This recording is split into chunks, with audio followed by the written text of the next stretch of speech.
ፋዘሮች እንኳን አስተማሩት ነገር ልታመጣ አልቻለችም እስካሁን ድረስ ማለት ነው። አሁንም ቻሌንጅ አድርጊያታለሁ። ከመጽሐፍ ቅዱስ አምጪልኝ አብ ወልድ መንፈስ ቅዱስ የሚል ከመጽሐፍ ቅዱስ አምጪልኝ አልኳት፣ ማምጣት አልቻለችም። ሌላ ውይይት ነው ልጅቷ ስታይ ነበረ። ሌላ ውይይት ኤግዛክት ወርድ ፋለስ የሚባል ነገር ያው የላኳትም ሰዎች እሷም ልጅቷ ምንም ነፃ ስለሆኑ አሁን እዚህ ነገር ላይ ኮመንት አንሰጥም። ኤግዛክት ወርድ ፋለስ የሚባል ነገር መልሶ ባክፋየር ያደርጋል። አብ ወልድ መንፈስ ቅዱስ አንድ አምላክ የሚል አምጪልኝ ስታሳይሽ የነበረው ምንድን ነው? አብ አምላክ መሆኑን፣ ወልድ አምላክ መሆኑን፣ መንፈስ ቅዱስ አምላክ መሆኑን ማሜ በተደጋጋሚ ያሳይታለች። ትናንት ከነብያቶች ጠየኳት፣ ማምጣት አልቻለችም። ማማይ ነብዩ ኢሳያስ ከነብይነት ዝርዝር ወጥቷል። ሙሴ ከቃሉ ጋር አልነበረችም እኮ መጽሐፈ ምሳሌ ስጠይቃት ርዕሳችን አይደለም ማለት ከቃሉ ጋር አልነበረችም። እሺ ያው ከላይ እንግዲህ እንደምታዩት ያው ይህንን አንብቢ ብሎ የላካት ይመስለኛል ሳላ መሰለኝ እና መምህሯ ከላይ ቁጭ ብሎ እንግዲህ በጣም በተማሪው ሳላ መቼስ በተወሰነ መልኩ ያው ልታዝንባት ይገባል ብዬ አስባለሁ። የሰጣትን ማቴሪያል ሰፊሽንት ስላልሆነ ከጳውሎስ ንግግር ማምጣት አልቻለችም። ከጳውሎስ ንግግር ማምጣት በደንብ አሳይታለች። እኔ ትዝ ስለሚ ውይይቱ ሙሉን ሳይ ስለነበር እህታችን ሲጀምር ማማይ ስታወራ ሜይ ቢ የሆነ መንዙማ ነገር እየሰማች መሰለኝ በኤርፎን ነገር አላውቅም። እንግዲህ እንደውም አንደኛ ቆሮንቶስም ማማይ ጠቅሰ ነበር። አንደኛ ቆሮንቶስ ምዕራፍ 8ንም ስጠቅስ ነበረ። ከዛ ባለፈ አንደኛ ቆሮንቶስ ምዕራፍ 12ም ተጠቅሶ ነበር። አስሎን ገሳ ይከርም ነበር።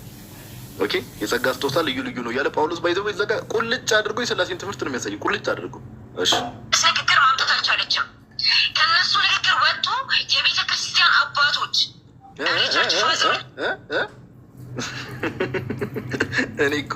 እኔ የሙስሊሞች ድፍረት አረባካችሁ ፕሊዝ ፕሊዝ ፕሊዝ። እኔ ከቤተክርስቲያን አባቶች ኤርሊ ቸርች ፋዘርስ ስላለች በቃ የተነገርሽን ነው እንጂ ምንም አሁን እነማን ናቸው ኤርሊ ቸርች ፋዘርስ የሚባሉት እነማን ናቸው? ኤርሊ ቸርች ፋዘርስ ብላ ወዲያው ተርቱ ያለ ሄደች። ኦኬ አሁን ማማይ ያው እንደው ሊዘጋባት ስለሆነ ነው እንጂ ጥንታውያን ከኒቂያ በፊት የነበሩ የቤተክርስቲያን አባቶች ቅዱስ የሚባሉ የቤተክርስቲያን አባቶች እንዳለ የሥላሴ አማኝ ናቸው። ይህም በደንብ ማሳየት እንችላለን በደንብ። ኦኬ እንደው ዝም ብሎ የሆነ ጥራዝ ነጠቅ የሆነ ነገር ተይዞ እየተመጣ ባይወራ መልካም ነው። ግን ልጅቷ ላይ አልፈርድም። የላኳት ኢሳያስ 48 ላይ ማማይ ትናንት ተሳያ ጌታ እግዚአብሔርና መንፈሱ ልከውኛል። እቺም ልጅ ማለት ያለባት ኡስታዞቼ ልከውኛሉ ማለት ያለባት እና ቀጥታ ማንበብ ነው። በቃ እንደ ስድ ንባብ ነው ስታነብ የነበረው። ማብራራት የለ ምን የለ አንድ ሀሳብ ላይ ዳይጀስት ማድረግ የለ። ሲጀመር ቢዲ እንዳለው እኔ በብሉይ ኪዳን የብሉይ ኪዳን መጽሐፍት ላይ ለምሳሌ ስለ መሲሁ የተነገሩ ነገሮች የአይሁድ ስኮላሮችን ሪፈር እናደርጋለን። እንዴ የትኛው የአይሁድ ስኮላር ነው ይሄ ስለ ሥላሴን የሚናገረው ብለን እንድናምን ነው የሚፈልጉት? የአይሁድ ስኮላር ተብሎ አንዳንድ የአይሁድ ኦነስት የሆኑ የአይሁድ ስኮላሮች አሉ። ከአንድ ፐርሰን በላይ በእግዚአብሔር ውስጥ እሱን ሌላ ጊዜ ማየት እንችላለን። በጋድ ሄድ ውስጥ ወይ ደግሞ ጋድ በሚባል አካል ውስጥ ከአንድ በላይ አካል አለ ብሎ የሚያሳይ እንደዛ ብሎ በስርዓት የጻፉም አሉ። ግን አሁን የሚታወቁ የአይሁድ ስኮላሮች ዘፍጥረት 11ን ጠቅሰው ይህ ስለ ሥላሴ ነው የሚናገረው እንዲሉ ነው እንዲ እምነታቸውን እኮ ነው የሚያፈርሰው ከታች ወደ ላይ። ስለዚህ ይህን አድሚት ሊያደርጉ አይችሉም የአይሁድ ስኮላሮች። ኦኬ ይሄን አድሚት ሊያደርጉ አይችሉም። እና አንዳንዴ የምንጠቅሳቸው ሶርሶችንም ቢያንስ ብናስተውለሽ የሚባሉ ጥንታዊ ቸርች ፋዘሮች እንኳን ያስተማሩት ነገር ልታመጣ አልቻለችም። ትናንት እንግዲህ ማማይ እነ ቅዱስ ኢሬኒዮስን ስጠቅስ ነበረ። ከስኮላሮች አንጻር ለምሳሌ አርጌንስን ስጠቅስ ነበረ። እነ ቅዱስ አግናጢዮስን ስጠቅስ ነበረ። እህታችን ኤርሊ ቸርች ፋዘርስ የምትያቸው እነማንን ነው? የሙስሊም ስኮላሮችን እንዳንላቸው በዛ ጊዜ የሙስሊም ስኮላሮች አልነበሩም፣ አይታወቁም። ራሱ አርጉም ጠቀሰችልኝ። እኔ እኮ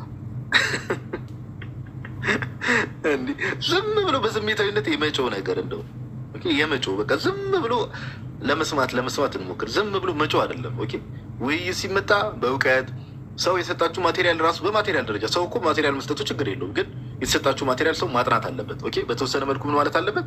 ማንበብ መቻል አለበት። ዝም ተብሎ የተሰጠን ማቴሪያል እንደ ስድ ንባብ አንብበን ውይይት አደረግን። ግን የሚያሳዝነው ነገር ተከታዮቻቸውም እነሱን እዛ ቁጭ ብሎ የሚያዩ ሰዎች ያው እንግዲህ የማገናዘብ ብቃታቸው ትንሽ ጥያቄው ስለሚገባ እኔ ጀጅ አላደርግ እውነት ለማውራት ወገኖች። እኔ በጣም በመከራችሁ ነገር ምንድን ነው ወላሂ ነው የምላችሁ። አምላክ ከዚህ በፊትም ተናግሬዋለሁ። ሰዎች በመሰረቱት ነገር እናንተ ሊቀጣችሁ አይችልም። አሁንም እዚህ ጋር ውሸት ቅጥፈት ሰዎች በመሰረቱት ነገር። እስቲ ሰዎች የመሰረቱት ነገር እሺ፣ ሰዎች የመሰረቱትን የምትለውን ነገር እስቲ ምን እንደሆነ እንስማት። ሰዎች ሰምታችኋል እንግዲህ 325 ኒቂያ ጉባኤ ላይ ነው አምላክነት ራሱ በትክክል የጸደቀው ማለት ነው። ምን አረ እንዴ የኢራኒዮስን የእነ አግናጢዮስን ስንተኛው በ110 ክፍለ ዘመን የነበረ ብዬ ሳሳይ ከቃሉ ጋር ያልነበረ ሰው እንዴ! ለዛ ነው ቤተክርስቲያን ባይዘው ሲሰበክ ከቃሉ ጋር እንሆን የሚባለው። አረብሲያ እንዴ መስማት ነፃ የሆነች ወገናችንን ተመርምራ ባይዘው ነፃ መሆኗ ተረጋግጧል። ወላሂ ነው የምላችሁ አምላክ ከዚህ በፊትም ተናግሬዋለሁ። ሰዎች በመሰረቱት እህታችን ወላሂ ነው የምትላችሁ፣ ወላሂ ነው የምትላችሁ አምላክ። እሺ እናንተ ሊቀጣችሁ አይችልም። ሰዎች በመሰረቱት ወላሂ ችግር የለውም። በሙስሊም ወላሂ ችግር የለውም። 3 ቀን መጾም ብቻ ነው። በውሸት ዋሽታ ማለት ነው። በጣም ወይ ቢኒ የንዴት ነው ያስታውቃል። አነጋገሯ ራሱ ከማማይ ጋር ስታወራ እንደዚህ አልነበረችም። እዛ ሄደው ቀጥቅጠዋታል መሰለኝ። በጣም የንዴት አነጋገር ነው የምትናገሩ። ድምጿ በጣም ኦክ ብሎ ነው። ከማማይ ጋር ተበልቶ ነበር ድምጿ። ኧረ የማይሆነውን እንዲህ መጽሐፈ ምሳሌ ምዕራፍ 8 እኮ ማማይ ስጠቅስላት እኮ ጌታችን ኢየሱስ ክርስቶስ የስላሴን አምላክነት አብ ወልድ መንፈስ ቅዱስ አምላክ መሆኑን እኛ ክርስቲያኖች የምናሳዩ ኤግዛክት ወርድ ፋለሲ የሚባለውን እንደተባለው አናሳይም። አንድ ስቴትመንት ላይ ወልድ መንፈስ ቅዱስ አምላክ ነው በስቴትመንት እንደዛ የሚባል ነገር የለም። ይሄ ኤግዛክት ወርድ ፋለሲ ይባላል። አብ አምላክ መሆኑን ከመጽሐፍ ቅዱስ አሳይታለች ማማይ፣ ወልድም መንፈስ ቅዱስም አምላክ መሆኑን ከብሉይና ከአዲስ ኪዳን መጽሐፍ ከቤተክርስቲያን አባቶችም እንደዚህ ነው። የቤተክርስቲያን አባቶች ጽሑፍ ላይ የአብን አምላክነት፣ የወልድን አምላክነት፣ የመንፈስ ቅዱስን አምላክነት ያሳያሉ። አንዳንድ አባቶች ደግሞ አንድ ስቴትመንት ላይ ሁሉም ሶስቱ አብ ወልድ መንፈስ ቅዱስ አንድ አምላክ መሆናቸውን በደንብ ያሳያሉ። አሁን እህታችን ግን ቅዠት ላይ መሆኗን የምታውቁት ሰው የመሰረተው ይሄ ማለት የላኳት ኡስታዞች ራሱ ይህን እንዴት አይነግሯት? ወይ እነሱም አያውቁም ማለት ነው ኡስታዞች ራሱ። ይሄ ነገር እኮ አትሊስት ውጭ ዓለም ላይ ያሉ ሙስሊሞች ዓለም ላይ ያሉ ሙስሊሞች አሁን ትተዋል። በስላሴ ነው የክርስቶስ አምላክነት በኒቂያ ጉባኤ ነው የክርስቶስ አምላክነት የተባለው የሚለውን እንደዚህ አይነት ተረት ትተዋል። የተረት ስለሆነ ማለት ነው ተረት ነው። ማማይ ትናንትና ኢዝሊ ራሱ ማሳየት ትችላለች። ከኒቂያ ጉባኤ በፊት የነበሩ ቤተክርስቲያን አባቶች እምነታቸው ምን እንደሆነ ሰምታችሁታል። እንግዲህ 325 ኒቂያ ጉባኤ ላይ ነው የኢየሱስ አምላክነት ራሱ በትክክል የጸደቀው ማለት ነው። እሺ ጸሐፊ ነበርሽ ኒቂያ ጉባኤ ላይ? እኔ እኮ ደፋር ናት እኮ አንዳንዴ እውነት። ሰው ግን እኔ ምን እንደዚህ አይነት ድፍረት ቢኖርኝ የት በደረስኩ ነበር እስከዛሬ። እሺ እያለ በሂደት ነው ስላሴ ሊጸድቅ የቻለው። ከየት አመጣሽ? በሂደት ነው ስላሴ ሊጸድቅ የቻለው። ሲጀመር እኔ እኮ እኔ ማማይ ግን ከአሁን በኋላ ማማይ ከማይመጥኑ ሰዎች ጋር ውይይት አትግቢ ፕሊዝ። ኦኬ አለማወቃቸውን ለማሳየት ምናምን ጥሩ ነው፣ ግን ከማይመጥንሽ ሰው ጋር አትግቢ። እውነት ለማውራት ስላሴ በኒቂያ ጉባኤ የተመሰረተው ከሚል ሰው ጋር ውይይት ማድረግ አያስፈልግም። ሲጀመር የኒቂያ ጉባኤ የተካሄደው ራሱ ስላሴን እንትን ለማለት ነው እንዴ? ካስታወስክ ጋዲ አህመድ የሚባለው ትንሹ ማለት ነው ስላሴ ኒቂያ ጉባኤ ላይ የተመሰረተ የምትሉ ልጆች እባካችሁ ፍቱ። ሲጀመር የኒቂያ ጉባኤ የተዘጋጀበት ራሱ ስለ ስላሴ አይደለም እና ከዛ በፊትም ስላሴ ይታወቃል ብሎ እኮ ወሂድ ራሱ ቀብሮታል እኮ እና እነዚህ ሰዎች ጤናቸው እንዲህ በሂደት ዳዲ እያለ ሰዎች ተመካክረው እኔ አማካሪ አመስልም ዳዲ እያለ ሰዎች ተመካክረው ደግሞ ወደ ላይ ይሄ የተሰጣትን ጥራዝ ነጠቅ የሆነ ጽሁፍ ከታች ወደ ላይ ስክሮል ታደርገዋለች እንደ አዋቂ ወደ ላይ ወደ ታች ጉባኤ እያዘጋጁ ስብሰባ እያዘጋጁ ባጸደቁት ነገር መቼ እኔ አሁን ወይኔ እንደ መድኃኒዓለም እኔ ጥበብ ቤቷን ሰራች ተብሎ ለክርስቶስ ኢየሱስ ስጋን አዘጋጅቶ መልበሱን እንደተናገረው አለማወቅ ቤቱን ሲሰራ የትናንቷ ልጅ ነው ያየሁት። እግዚአብሔር ምስክሬ ነው ብላችሁ ለመናቅ ሰው ምናምን መናቅ አልወድም፣ ግን አለማወቅ ቤቱን ሲሰራ የትናንቷ ልጅ ናት። በቃ ቢሆን አምላክ አይቀጣችሁ። መቼም ቢሆን በዚህ ነገር አምላክ ሊጠይቃችሁ በፍጹም አይችልም። አላመናችሁም ብሎ የጀሃነም እሳት ሊያስገባችሁ አይችልም። እንዴት ሰዎች በመሰረቱት ሰዎች ጉባኤ ላይ ተሰብስበው ባጸደቁት ነገር አምላክ ሊቀጣችሁ ይችላል? ወይኔ በላቸው አለ ሰውዬዎች። እች ልጅ ከዚህ በላይ ከሰማን ስለምንታመም አለማወቋ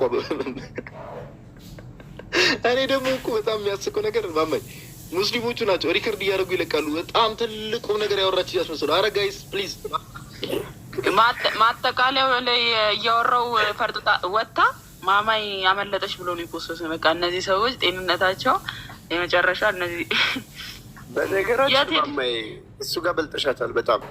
እሷ ቀድማ ብትጠቃልል ኖሮ አንቺ ስትጀምሪ ሰበብ ፈጥራ ትወጣ ነበረ። የእሷ ኦዲየንስ እንዳይሰማ ማን አንቺ ማጠቃለያ አንቺ ስለጀመርሽ ትርጉም ስለሌለው ጥላ ይወጣችሁ።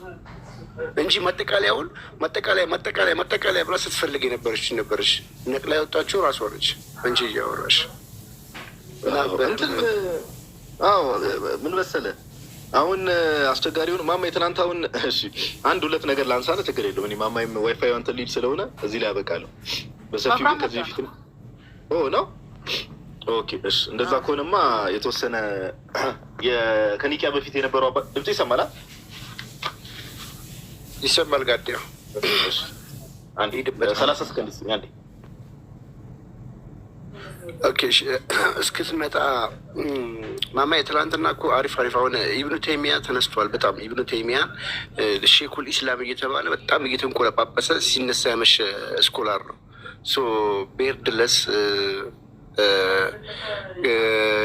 ተብሎ ደግሞ የተጠቀሰው ቤርድለስ ተብሎ ሙጀለድ 7 ላይ ያስቀመጠው መጽሐፉ ላይ አለ አይደለ? አላህን አየሁት የሚለው